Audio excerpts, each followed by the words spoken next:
ஏன்னா தமிழக மக்கள் எல்லாம் விட்றீங்க. இந்த விஷயம் வந்து நிறைய பேருக்கு இன்னும் தெரில. இப்போ தான் சோசியல் மீடியாவில் இனி தான் கொஞ்சம் கொஞ்சமாக வைரல் ஆகும். எல்லாருக்கும் தெரியும். என்ன விஷயம் அப்படின்னா, தமிழகத்தில் வந்து ஒரு எழுதப்படாத சட்டம் ஒன்று தற்போது நடைமுறையில் வந்திருக்கு. என்னன்னு கேட்குறீங்களா? அதாவது ஆடு மாடுகளை வாகனத்தில் ஏற்றி சென்றால் பறிமுதல் செய்யப்படுகிறது. அது எந்த நேரம்? இப்பொழுது பக்ரீத் பண்டிகை நேரம்.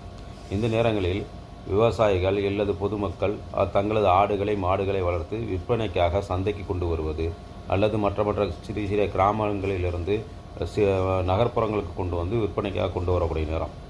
இந்த நேரங்களில் அவங்க இரவு நேரங்கள்லையோ பகல்லையோ வண்டியில் ஆடுகளை மாடுகளை ஏற்றிட்டு வந்தால் வர வழிகளில் வாகன சோதனை என்ற பெயரில் காவல்துறையினர் வாகனங்களை பறிமுதல் செய்வதாக நிறைய குற்றச்சாட்டு வருது.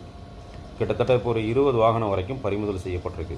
எத்தனை வாகனம் விடுவிச்சாங்க என்னங்கிற தகவல் இன்னும் இல்லை.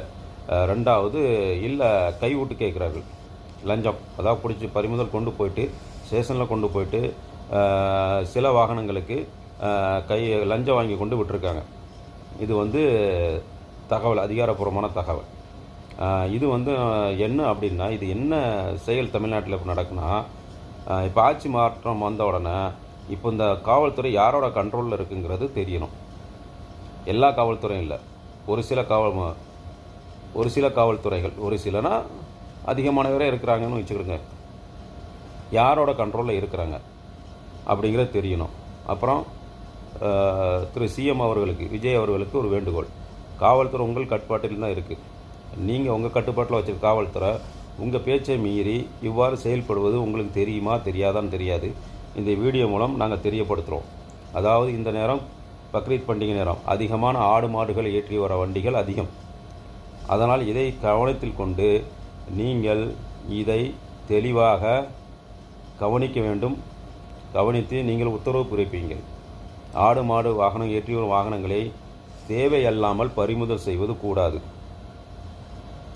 அவ்வாறு பறிமுதல் செய்தால் தகுந்த நடவடிக்கை எடுக்கப்படும் என்று அறிவிப்பு வெளியிடுங்கள். இல்லாவிட்டால் இது இன்னும் மேலும் பெரிய சிக்கலை உருவாக்கும். தமிழகத்தில் தன்னெழுச்சியான மிகப்பெரிய போராட்டங்களை இஸ்லாமியர்கள் கையில் எடுக்க நேரிடும்.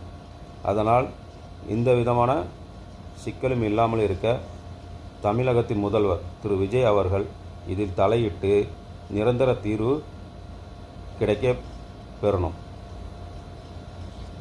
அப்புறம் இன்னொன்று என்னென்னா, எழுதப்படாத சட்டமைப்பு நம்ம கேட்க வேண்டிய கேள்வி எப்படி ஆகிப்போச்சு. நம்ம கேட்காம தான் இருக்கோம், ஆனால் கேட்க வேண்டிய சூழ்நிலை உருவாக்குறாங்க. ஏன்னா காவல்துறையில் காக்கி துறையாங்கிற ரேஞ்சுக்கு போயிடுச்சு. யார்